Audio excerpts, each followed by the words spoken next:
All right, what's up, guys? Welcome to Ultimate Norcal versus Capcom. This is Hans, and I'm here with, I think everybody knows you, Seth Killian. What's up, man? How are you? I'm doing well. Man, it's been a lot of work, but yeah, I'm doing all right. Yeah, right now, playing some Street Fighter Cross Tekken. Got the entire arcade laced up with arcade cabinets. Tricked out, I know. I've been just looking down the row and seeing like a happy vision of the future with UMBC 3 and Cross Tekken all queued up on arcade cabinets, which might be the first and last time we see this. I know, right? Yeah, well, I mean, special thing. It's glad I'm glad that this came about because this is something we wanted to work towards anyway. Just for these games once they come out, For sure, and this is a very special spot, obviously, in San Francisco. Really happy to see what you guys have done here. And I think this could be, whatever. It always comes down to location, getting people together and having like that consistent spot. And so I really hope Southtown is going to continue to be an amazing place for everybody here in SF. Yeah, so we're going to start things off with little Street Fighter Cross Tekken, and then we'll get to the Ultimate Marvel vs. Capcom 3 a little later.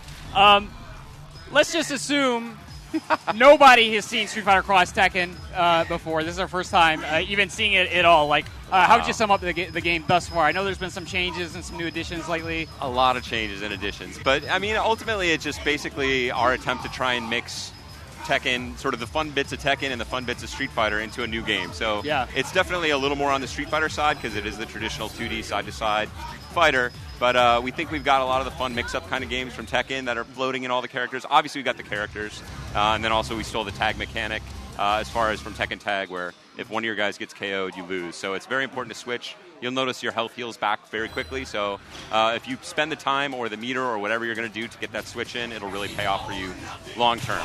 But in a nutshell, yeah, just trying to get the nuttiness of Tekken and Street Fighter happening together in one with some of our favorite characters, some guys that have maybe never been in games before, and some old favorites that maybe haven't been in a game for a while. Right, okay. And I remember at one point you guys said that you were pretty much throwing everything in the kitchen sink of this game. So I mean, people can expect like a lot of different mechanics, like you're saying, from both Tekken and Street Fighter. And, as far as controls go, we've got some of the Tekken controls in there as well with the button taps and doing some of your, Tekken has some of your traditional sort of Street Fighter, fireball, quarter circle forward motions in there, but mostly you get your special combos by doing, a series of taps, like 1, 1, 2, whatever that might be. Right. So we've got a lot of that still happening for the Tekken characters. Street Fighter guys have their traditional Street Fighter moves, trying to make that all happen. That's an interesting mechanic on its own, but from there it really goes crazy with the tags. So tag cancel, focus is out, tag cancel is in, but you've got easy chain combos to put that all together with. Everything juggles. We've introduced Pandora, we've got the launchers. Right. Tell us a little bit more about Pandora, because I guess that's one of the newest features, right? Yeah, Pandora is one of those things that we sort of, it's still very much a work in progress. So right now, initially when I think people heard about it, they were talking, it's a comeback mechanic, which is, I think there's an element that's correct there, but that's more wrong than right, and I think that's where people have been at ultimately, because, when you talk about like a hyper combo, or excuse me, like an ultra combo. I'm watching Marvel at the same time I'm trying to speak. It's a little distracting. Yeah. Maybe you can look at the screen over there if you want to. Okay, sorry. I'm totally staring at the... there are meeting rooms at work where I have to remove completely the machines or just turn them off because I can't focus in a meeting because it's just a track mode of Third Strike and I'm staring at it. I'm like, oh, he totally could have there. So anyway, where was I? With the cross Tekken mechanics. Yeah, so Pandora right now, if you're doing if you have an ultra combo or something in Street Fighter, there's really no disadvantage to building up an ultra combo. Right. Similarly, X Factor in Marvel there's really no downside to it. It's just a positive. Pandora is very much a crazy gamble, where you are betting your entire life bar, you're betting your entire round on winning in the next 7-8 seconds. So as an exchange for that, you get a little bit of a life boost. You also get infinite super meter. Mm-hmm. But if you do not defeat the other guy, so even if you get ahead on life, you don't win. If the timer runs out, if the timer runs out on the clock, or if the timer runs out on your Pandora, you are just dead immediately. So you have to win. You're in it to win it. Okay. And you sacrifice your other character to get it. So you're last man standing, last man or woman, or bear, or robot, or whatever Yoshimitsu is exactly. So it kind of sounds like Rage and Tekken, where it's kind of really that last ditch kind of effort that you have to put into the match to try to come out victorious. But it's not something where I know in Street Fighter 4 you can absorb attacks with the focus attack and build up your ultra meter that way. And really, it's a very, very risky gamble, and it is a gamble. It's not like, this is a free way to get some upside to your meter. It's you are going to die if you do not win. Right. So we're still working on that. Right now it's in sort of a strange place, but throwing it out there. And as far as the mechanics go, we've got a lot yet to come. So, really? Okay, so there's even more, huh? Oh, yeah. There we go. Okay. It's going to take, I think, what I've been mentally calling since we sort of spec this out as far as the design side goes, it's going to make the jump to light speed. So what you've seen so far barely begins to scratch the surface of the possibilities that will be present in this game. So I think there's going to be a lot for fighting game nerds to talk about. Yeah. But on the other side, it's also really easy to pick up and play because of the chain combos, so people can really get into that and make things happen quickly in sort of a Marvel-style way. Okay, great. Yeah, it seems like you guys are tweaking like all your games, all the Capcom games, every other week with the AE changes. You got the new Marvel announcements all the time, and every time I see this game, Street Fighter Cross Tekken, there's some sort of change and some new mechanic. Is it too much? Or we've gone too far? Hey, it keeps me interested. I know. Yeah, we definitely have news, right? Yeah, I know, exactly. It gives me a reason to wake up in the morning and update the website, I guess. Keep you guys in business. With you remember when there was no news, like for Street Fighter? I remember those days when there was like nothing. Like you look on the web, there'd be no news for like a week, and now it's like you miss one day and you have no idea what's going on anymore. Yeah, I remember. I mean, I'm from a time when YouTube wasn't around, believe it or not, and I was downloading videos of like Third Strike off these really obscure like FTP sites, just trying to like get new strategies. And now, I mean, it's just like if you're 10 minutes late on the breaking news, like you're out of the loop. There you go. So. Yeah, there's a lot. I hope that's a good thing. Hopefully, we're not keeping people too busy, but you can tune in towards the end if you want to take a break on cracking out on the news, and we'll fill you in then, because I think there's going to be a lot to talk about with Street Fighter Cross Tekken, and I think what we show next is really going to fire the imagination, and that's one of my favorite things about showing these games. I have sort of what I call like the lingerie approach to talking about our new fighting games. Hold on. This is a PG stream, Like I know I Play Winner in the past has been really like a bunch of rabble-rousers, cage rattlers. But we're trying to keep it clean for Capcom, so hey, I don't know where you're going with this. Well, there's lingerie in like the Sears catalog. I feel like that's pretty PG. There is. Sort of a sports bra kind of look, like only if you're... Okay, let's not go to the Sears catalog. Basically, I want to try and show people enough about the game to let them imagine some of the possibilities and awesome things they could do without necessarily giving them the full download of like, holy crap, this is the most amazing thing we ever came up with that just happened, and now I'm going to show you exactly what it is. Because I think that's one of the challenges and one of the struggles that I've always disliked about seeing games launch in the arcade first, or at least have split releases across arcades, even though I know it's really great for arcades and I love arcades, is I don't like to play a game when I feel like I already know everything there is to know about it. Oh, absolutely, like, these guys have already figured it all out, and so now for me, I'm just going to be sitting here trying to basically ape their tactics. So I like to try and basically not show everything our games have to offer, but give people enough to really get their imaginations going and figure out what's possible. And I know everyone wants to jump ahead and say like, oh, this character is obviously terrible and this one is going to be overpowered, and that's a natural temptation, and I was right there as well when I was outside of Capcom before, and we'd hear little test reports from Sunnyvale Golfland or something like that. They'd have a new build of some crazy game, and we love the speculation, but we want to show just enough. But I think what's going to come next for Street Fighter Cross Tekken is going to really set everybody's imagination on fire with possibilities. Okay, and so it's different than the gym system?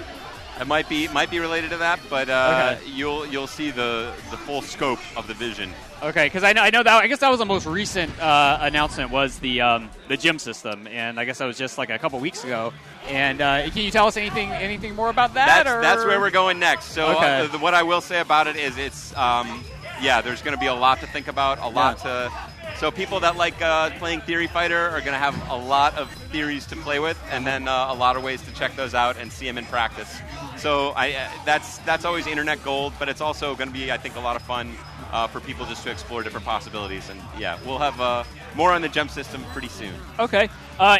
So a lot of the iPlay Winner community sent over a ton of questions for you, and I want to get to those in just a second. But with Street Fighter Cross Tekken, right now, what's your favorite team that you're playing? I've got one unannounced character, and I'm trying to make a go with Kuma. So we'll see. Kuma, okay, I know Jared. Is really hype about Kuma. I know he's committed to Kuma. There may be some suffering in store for us, but we're working on the balancing as well right now. So it's definitely not finely balanced to the builds we've shown yet. So we're going to make a go of that. But other than that, I find myself going back to like Ken and Nina which is just sort of like my comfort food from like the early days of Cross Tekken.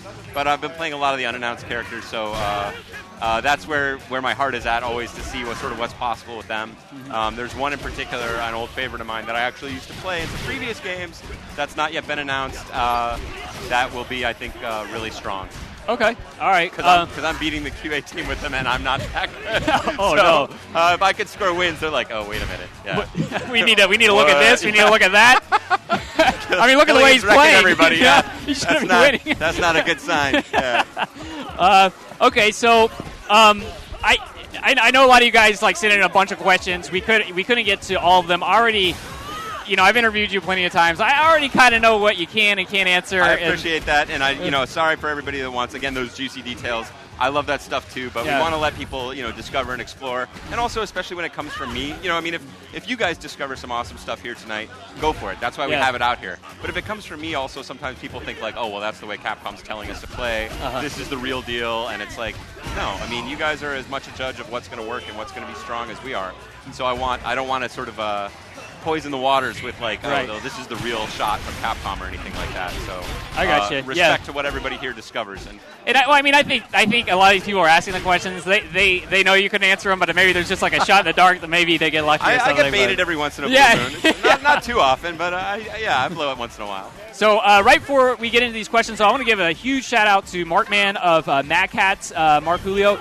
This would not be possible without him. He sent us sticks to make this entire thing happen. We laced up these cabinets with sticks that he sent us from Mad Cats. So once again, thank you, Mark Mann. We're a lot of the prizes that are going to go to the tournament winners, again, straight from Mad Cats. So we can't, They're coming to me. I'm taking them all the prizes. Wait, you're entering? I didn't even put you. You're not in the bracket.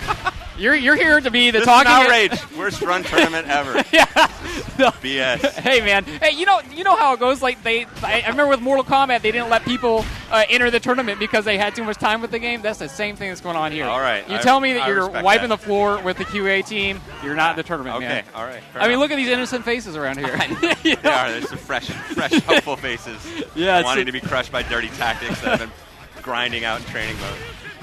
All right. So first question is from Cole. Oh my gosh, I'm gonna butcher this. Sonaris. It's not Dirty Cole because I just won't answer that. Okay. No, I don't think it's. Yeah, I don't think it's Dirty Cole. Not after. He's asking, what are some of the characters that you're really pulling for that didn't make it into Ultimate Marvel? Is there anyone that you're really one of the game that just didn't make it? Surprise on that front. So the one nerdy request. So a bunch of the characters I wanted, especially from the Capcom side, did actually make it. So that was great because they were, I was a big advocate of Strider. Sentinel was one I banked a lot on early. So apologies to people that hate Sentinel. Really wanted to see him. Got a lot of them in there. On the Marvel side, the one guy that I don't think has that many fans, but I was really looking forward to from a sort of a gameplay perspective, was the Multiple Man. Multiple Man. Yeah, I know. He's not exactly a high-profile guy, but he can basically turn himself into multiple copies of the same dude. So just like the Naruto kind of. Yeah, kind of, right? But I mean, from gameplay-wise, I was just like, this would be so fun. I'm going to be putting like dudes behind you and in front of you. Yeah. So we got a little bit of that flavor in with some of the some of the sort of the shadow supers. So you'll see some shadow action. Stuff like Felicia. Obviously, Firebrand has a similar level 3 like that, where he calls out basically a drone. Mm-hmm. But to me, like the essence of, I wrote articles a long time ago about the essence of Street Fighter. One of the things that makes it so strong is basically the fireball and the zoning games. And Marvel, to me, even though it didn't have as many sort of traditional fireballs, was all about that because it was this space control. I wrote an article called Space Control with that concept called Space Control, and everyone was like, what are you talking about? And I'm like, trust me, it's going to be big in 15 years. But basically what it was all about is just having, ways to control the different space, but also setting up different attack vectors. So, the basic of that is, like, Guile throwing a Sonic Boom and then walking in behind it, and then that sets up all these different possibilities. Right. So that's, like, the simplest version of it from the Street Fighter history. And now with Marvel, there's so many billions of different ways, because all the assists are basically basically like a Sonic Boom or that kind of effect, but in all sorts of different ways. So, to me, the Multiple Man would have been, like, a perfect way to have that like just embodied in a character. He may make a cameo later on in the game. So like in the background stage or something? They threw me a little bit of a bone, and I think people will see that a little bit later. But that was definitely one that I wanted to see that didn't pan out because he was just too low profile the star lovers. Is that the nice way to say it? Star lover over at Marvel. Like they're all about the cool kids right now. So multiple man, not cool enough. Multiple man. Okay, I was about to ask Shout you out what to was Chris it? Baker and all the good folks at Marvel. Okay. So the next one, I think, is actually a great question. It comes from Jeremy Graff. He says, "How do you think Phoenix's presence in Ultimate will change, or how do you think her presence is going to change in Ultimate? I guess she's got a lot of changes across the board. I guess she can fly or jump and just do like one fireball now. One action per air. Right. Yeah, if she gets hit, the fireballs disappear. Uh-huh. You can fly to do a little bit more, but there's some sacrifices you make with the flying as well. So definitely toned down, I would say. Yeah. I still think she's an interesting character, and she's still actually, Dark Phoenix is still a very strong character. But what we tried to do is sort of remove some of that, what people were calling sort of the free win element of that, where you were really behind and you could mow through a bunch of characters. So you'll see some of that in not just her actual life decreasing even from where it was, because that alone doesn't really get to the essence of the problem. Yeah. Sometimes you see balance changes like that are interesting, and they're it's a nerf or whatever, or a buff or whatever, but it doesn't really get to the juice of what the character's all about. Right. So people are don't necessarily see the value or the point of a change like that. So we didn't just want to make it a life thing. So the way she loses life, the way X Factor is affected is something else that we'll see a little more about. But she's definitely less of a. It's less possible to make crazy comebacks with her. But if you're able to store those meters, you are still able to do a lot of damage. Probably not tear through a full team of 3 anymore. Okay, but, that's good. You can still get through 2 characters, and she still has tons of crazy mix-ups with the teleport, especially against characters that are coming in. Obviously, aerial X Factor activation makes that a bit of a different game as well. Yeah. So you can get out of some of her shenanigans right as you come in. But still, I think a very strong character. But you're going to need to be a little more creative with her on point and really, really, really work with her as a character instead of just waiting for X Factor and then doing some crazy stuff and hoping it hits. I got you. Yeah, I have to agree with Jeremy here. He says that he actually really likes Phoenix in concept. I think we all do. We all want to see her be a viable character, but as you said, you don't want one character to wipe out a team of 3 out of nowhere. So hopefully there will be that happy balance. We'll let the community, of course, be the ultimate judge of that, but we think that's where we're aiming for with her. And sort of a follow-up question to that, Philip. I think Philip Profit, it sounds like. He says, is Phoenix still being looked at for changes in her gameplay, like specifically Phoenix? I think the last build, we're pretty much there. And the last build, I haven't been spending as much time with Phoenix, but I believe she is as she is in this build. Okay. So I don't want to say that's 100%, but whatever you're dealing with here tonight is at least 95, 97%. 90x plus percent. Okay. The Phoenix you will see. So no major changes from what you have here tonight. So I'll let you guys do the full report from that when you can finally kick everybody out of here tonight at 4 a.m. So, all right, now I think you pronounce it Dev, and I think he's a Unity, Capcom Unity he's moderator? A long time. Yeah, he's been around with us for a long time. Very smart guy. Mm-hmm. And so his question is actually Street Fighter Cross Tekken related. He says, and I actually haven't heard this, so I find this really interesting. He says, why was chaining into specials removed from the latest playable build in Street Fighter Cross Tekken? More importantly, since everyone who's tried the game doesn't like this change, will be changed back. I wasn't even familiar with that. So yeah, that is actually something that was different, and I believe I don't know if I was the source on this, but I actually mentioned that to a few people who were struggling with it. I was like, oh yeah, you can't do that anymore. And then that's spread like wildfire around the Fight Club, and they're like, all right, you can't do this. So, yeah, it's just there's actually been a ton of things like that change from build to build. So that is not final. It's something we're exploring. It's also worth pointing out that some characters can actually chain into special. So it's not a universal thing. It's sort of a balance tool. Okay. So some characters can do it, others cannot. And it's that's actually part of fighting game history. There's always been some characters that can do that and others that can't. Not in a Marvel where everybody can, but there are some moves you can't cancel into special or super in a Marvel even. And so similarly, we've been trying that. It's more widespread in the most recent build that we showed, where you can't chain into special, and it's sort of one of the advantages. So people always talk about links. They're like, oh, are there links in the game still? Links, I should say, right. Are not really a design choice that we make explicitly. It's just sort of an emergent property of like the recovery on this move is fast enough to link into the other one. Sometimes we'll make a specific choice to try and make sure that's actually in there, or that we add it back in for a character. But links are not something we really think about on the design side as okay, this character is going to be all about links. It's just sort of an emergent property that we take advantage of in terms of balancing.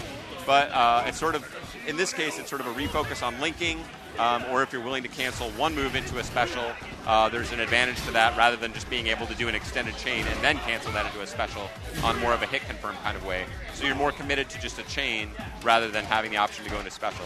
But that's not something we're married to, so that may change again. And again, it's going to be different by character. And it seems like out of all the recent games in memory, it seems like Capcom is changing Street Fighter Cross Tekken more rapidly than any other game. It seems like, as I was saying before, not only are there a bunch of new features, but it seems like you guys are just tossing stuff out there, seeing what the community thinks, and then going back to the drawing board, tweaking it, and much more than like AE or any other game. It seems like. Yeah, it's one of those, because I mean, AE is sort of like it's not the chess or whatever. I don't know what the right analogy is, but it's a little bit more of an austere kind of game where if you start adding a bunch of crazy mechanics, it just stops feeling like Street Fighter.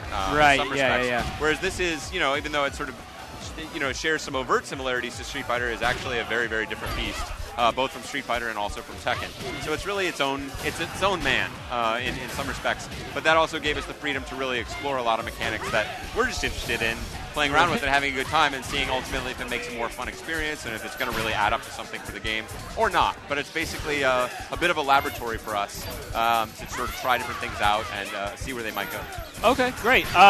Let's see here. So the next question, this is more of a request. It's from Carl. I think it was just Carl. This is for Ultimate Marvel vs. Capcom 3. He says, can you please add more preset team slots in Ultimate Marvel vs. Capcom 3? He says that there were only 3 in Marvel 3, Vanilla 3, and he said he had a lot of quote-unquote fun teams for casual play, but I guess he wants more slots so he can hold more teams. Is that something? I think, not to be a heartbreaker, but I believe there are still only 3 set slots from sluts.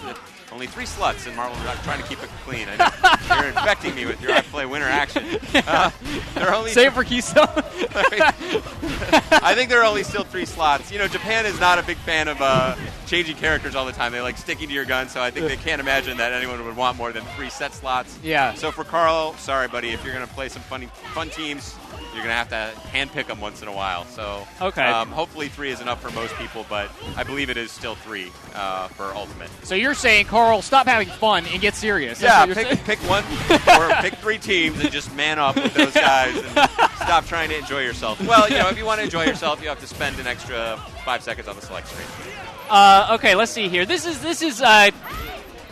is something where.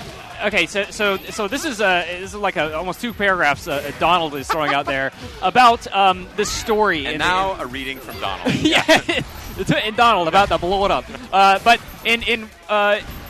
he's basically asking about the story in some of the newer games. So you guys, is Capcom going to put more into the story modes and have and for I hate to keep on bringing up Mortal Kombat. Mortal Kombat story mode was really phenomenal. Like I'm not into story mode for fighting games. I'll just put that out there right now. But they did a really good job. I played through the entire single player mode, and they did a fantastic job on the story part of the game. And I think, for me personally, even though I'm not really into it, but looking out at maybe more casual players, that's something that I think they really enjoyed and they look forward to. They may not have like a Southtown arcade or a group of competitive friends or the best internet connection. So is that something that maybe Capcom's going to move towards, is more interactive story elements? Or? I think we're very aware of that. I totally agree that Mortal Kombat did an amazing job on that. Yeah. It was one of my, one of the things I liked immediately about the game and had fun playing through, and it gave me a great sort of single player experience that, again, aren't my bag in fighting games and not really ultimately what I play fighting games for. But so there's a little bit more of that, and you're going to see some more fun stuff in terms of the endings and a little bit more in the intro and stuff like that. But as far as sort of a groundbreaking story experience, that really hasn't been where the focus is. So Capcom always will and has and will be about the focus on the characters. So hopefully the kind of love that you see in some stories sometimes will be reflected in our character design. We really spend a lot of time on those. There's a lot of craft and care, and I think that's sort of why you get the lifespan you do out of a lot of Capcom fighters. That's true, yeah. Because that's really where our focus is. So could there be a focus more on story? There is. Is that an opportunity market-wise for expanding the game to different kinds of audiences? No question. So I think that is a good plan, but I can't say that it's it's going to rock your socks. It's been a little bit more of a focus there. And you'll see a lot more cameos and characters that you were sort of hoping to see will show up some way or form in the game. Mm-hmm. But overall, we're not far off from where we were. Okay, all right. And sort of, I guess, like piggybacking on that question, sure. Hakumin, I think it was Hakumin001 was asking if there's any like new CG movies in the pipe. I doubt you can even talk about this, but I know there's like the Tekken CG movie that came out. Yes, we've got something. It's something close to art, actually. I think it's taken sort of an artistic turn. For the opening of track trailer, which when we finally show that as we're getting ready to release the game, it was something like when I saw it in concept, I was like, I'm not really, whatever. It doesn't sound that exciting. But then when I see it with the music, I'm actually somewhat moved, which is a little bit embarrassing. Like, I'm like, why am I having emotions about this CG video game trailer?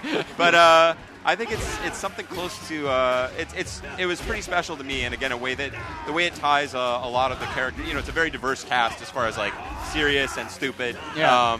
Yeah. Champ's trying to blow me up for questions. Get on the stream. If you're on the stream, you can ask questions. Not live. no live questions till later. Play the game.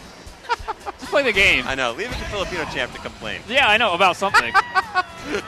I want a different color. Well, we will actually have, as you've seen, some of the stuff going up on the web. We've got a lot more alternate colors for all the characters with a little bit of thought behind them for Ultimate Marvel. So if you want different characters, there are 6. And to me, it makes actually a very big difference because there were some characters I never quite found my favorite color preference. That's not the kind of stuff that I usually hammer the team about. I'm usually on about some gameplay stuff rather than I'm like, all right, you can have whatever colors you want. I don't care. But the additional colors in Ultimate Marvel do really make a difference. I'm really happy to see that.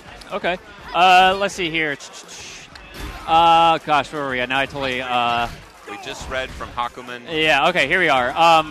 Or Dan. Let's see here. Gosh, this is kind of a loaded question. Where did I start? I guess, okay, so ... is asking about Iron Man. It says right now it seems like he got a lot of nerfs with the tri-jump and stuff, and I guess no double jump anymore. Is that correct? And, that is correct, yeah. And I guess he's asking how's Tony Stark going to compete when that was sort of like a big part of his game. And well, it's so Tony Stark, Iron Man is actually one of the more changed characters. So what he's lost in some of the old ways he's played, he's picked up in some of the new adjustments he's made, which is he's got easier ground chains. The air dash is not as good for sort of instant pressure, but it also gives you, it's got this sort of weird feel to it where he sort of floats in the air a bit, and it's actually quite tricky because he can sort of stay up a little bit and more of a, I think it's actually better to be like right here above your opponent than like on the ground. Yeah. So it gives him some different kind of possibilities, and it works well in conjunction with assists. But primarily his zoning game has improved. So I see. Okay. And also his repulsor blast is also a lot faster and a lot safer. Mm-hmm. So it's sort of a different look than traditional Iron Man. But I think Iron Man before, sort of in our estimation, came out as sort of a poor man's Magneto. Yeah. Which is just sort of like he was played essentially in some of the same ways as Magneto, but you could do mostly just better stuff with Magneto. That's bigger true, combos and better rush. So we wanted to really try and play to what Iron Man's strengths were, or sort of some of his real differentiating factors, and try and play those up and play down some of the other stuff. So that's been kind of the approach with Iron Man. It seems like just Ultimate Marvel in general, a lot of characters, just the game in general. It seems like it's moving more towards.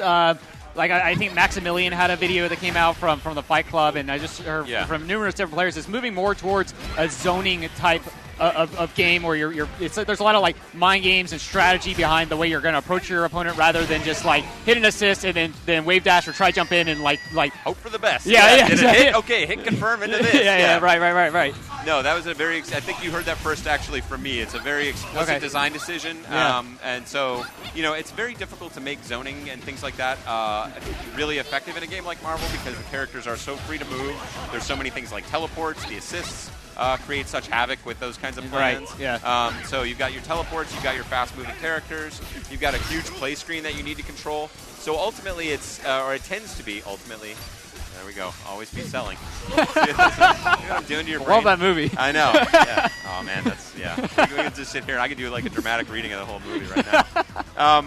Basically, that's the explicit design approach, and it's hard to make that work in a Marvel game, but we're trying it. Yeah. Ultimately, zoning starts really strong. in most Marvel games, and then gets blown up by somebody who figures out ways to move around it and is just too fast to keep out. But we're really trying to make that faster. So Iron Man, Dormammu, a lot of the things that you sort of thought you might would be fun when you started to play Dormammu, and you like had these ideas about like, oh, let's do more pillars and trap them and keep them out with black hole. Didn't really work. Situationally, you could get a couple of pillars or something in there and make them block them.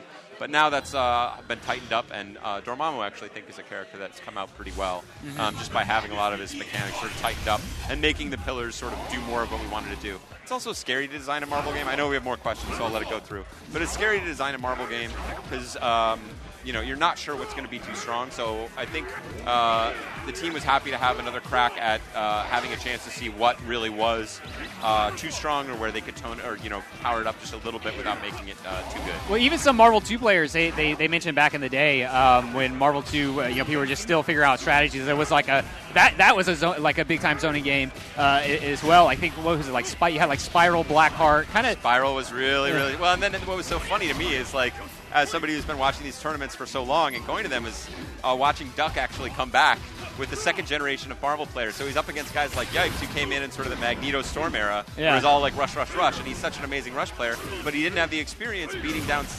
Spiral, so he actually didn't know like all the anti-Spiral strategies. So to then watch Duck come back from the grave and win, I think it was, I can't remember which EVO that was, 2006 maybe? You're right, yeah. And he won EVO with Spiral, and everyone's like, what? Zoning is good? It's like, forgot how to play.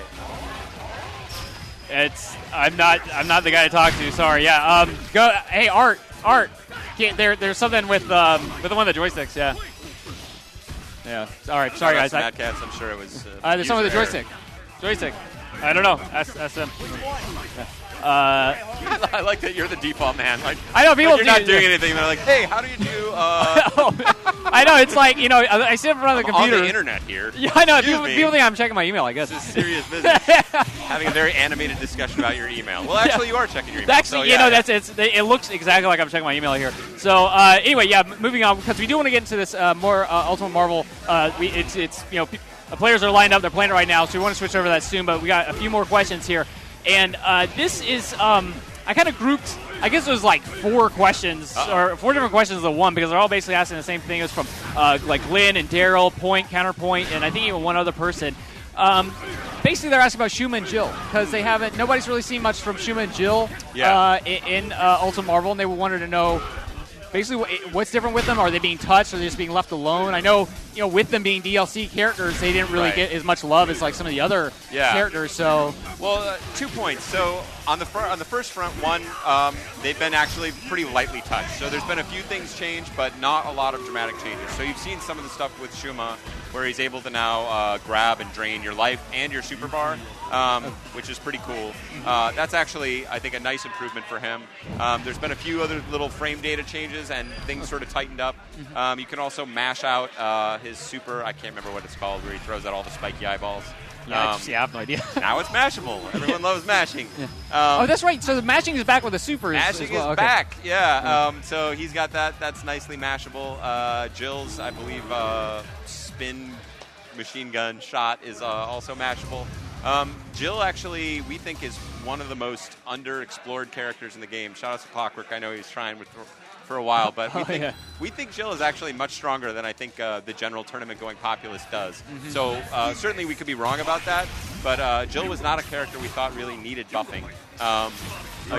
People may disagree with us, but so again, Jill's had some minor frame changes, but don't expect anything dramatic with Jill, and the Shuma stuff is basically where we're at with Shuma as well. Okay. All right. We think they're both a little underexplored as they were, so we're waiting for people to find out some of the stuff that we've known about them for a while. Sure, and honestly, I always thought Shuma was like an alright character. Like, he had a great assist. I think that the one assist hit low from like full screen or something. And that's a very tricky one. And I know one of the players here, actually, Hanzo Gonzo, when he first started coming to Starbase, it was like one of the first assists he used, and I was like, wow, I've never seen this. He was blowing me up with it. So yeah, I have to agree. I mean, those are 2 characters that, especially guys like me who don't play online at all. Like, I never see them. There's still juice in them in our hills. So we think there's good stuff still with them. Particularly Jill's Beast Mode Level 3 Super Hyper is crazy sauce. Anyway. Okay. So now this is the last question that we have, and then we're going to take a quick break, and then we're going to switch over to some Ultimate Marvel. We got to swap around some cables and stuff. So after this, you guys probably take a little break, and then we'll be back with some more stuff. But Alexandre Meja Morales, I know I probably butchered his name, but he's asking what's the best way to play Iron Fist.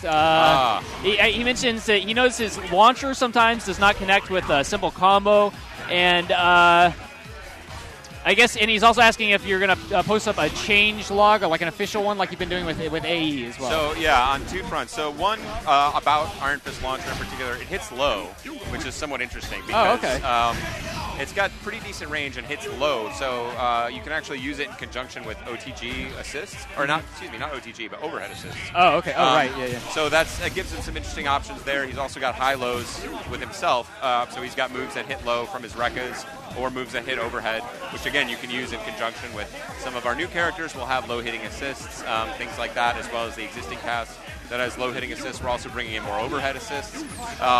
So there'll be more possibilities there in conjunction with the right assists. But so the launcher doesn't miss. It's just that it has to be against a grounded opponent.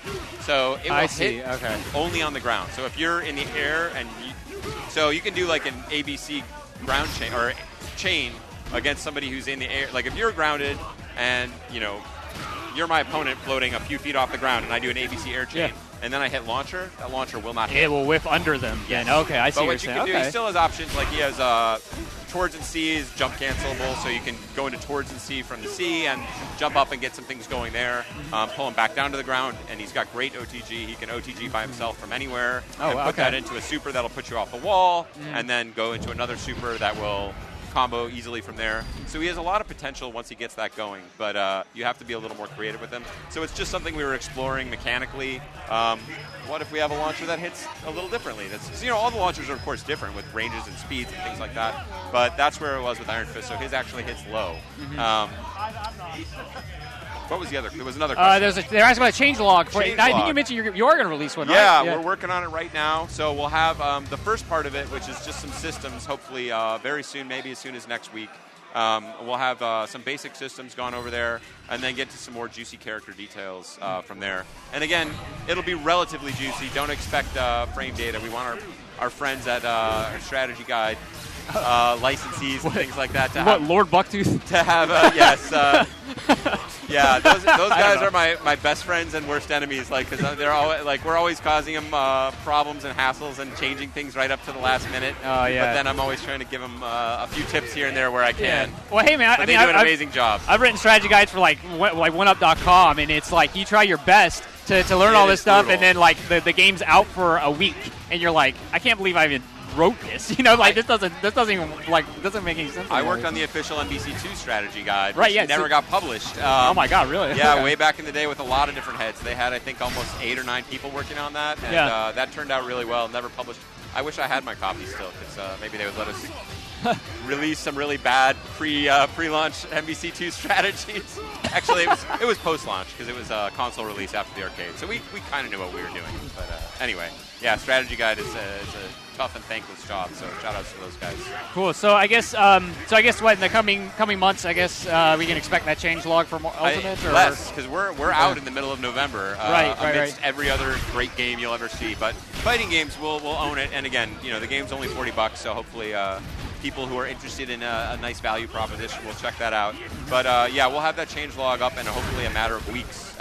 And we'll sort of dole it out. So we'll do, updates to some of the characters, and then do more basically as we have the characters. So we know exactly what everything is. We'll get that up in the next few weeks for sure. Okay, great. Well, I think that that about wraps it up for the Q&A. I know. I mean, looking at the chat, they are just ripping us a new one about trying to see some Marvel right now. Because this whole thing. It's called Ultimate Norcal versus Capcom. So I don't really blame them. This is, I know most people are here to see some Marvel. Hey, that's what I came for. So and all the players here are. If you guys don't know, if this is your first time hearing about the event, basically I took it upon myself to get the best of the best Norcal Marvel players here, and they've supported me. They come to all of I Play Winter streams, and they've helped me run brackets and commentary. So with the help of Capcom, this is my gift to them, really. So we got the best. Shout out to Matt Dahlgren, and yeah, you guys did an amazing job. So yeah, so we got some great players here, and I know like some of them played the game at different events, like maybe like PAX and whatnot. So never heard of it. Yeah. Anyway. Yeah. So I know some of like a little experience with the game. Like I know you guys been watching like Maximilian's videos and some others, and so this isn't just gonna be straight button mashing. I hope it's not straight button mashing, but I guess since there's mashable supers, I might have to eat my words there. I'll handpick some guys that seem to know what they're doing somehow, and put those guys on. Well, we're gonna have a tournament a little later too. So I think by the end of that, you guys are gonna see some great play. So stick around. We're gonna, like I said, we're gonna swap some cables here, and this will be a good time to take a break. But once again, thank you, Seth. We're actually going to get you back on the mic, I think, a little later in the night, too. But, this is break time for you as well. But once again, hang in there. At this point, pop off in the chat. Let me know what the stream looks like. I know it was way earlier. It was lagging up for a couple of you. I know this is what we have a bunch of international viewers. So if your internet connection is really slow, I've done all that I can really to make things smooth. But still, let me know how things are looking. I blame your crappy country. Yeah, yeah, I know. That's really horrible. Now I think whatever about country you're from. Well, hey, I know. Way to stir up trouble here. I know some countries, like our lowest upload is their best download, so I know it can get a little rough in some countries. But I'm trying my best. If we're getting a lot of complaints and stuff, I might try to restart the stream a little later. But again, we're gonna get this bracket set up. We're gonna get some Ultimate Marvel vs. Capcom on the stream next. So hang in there, and we'll be right back.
He's all on the line.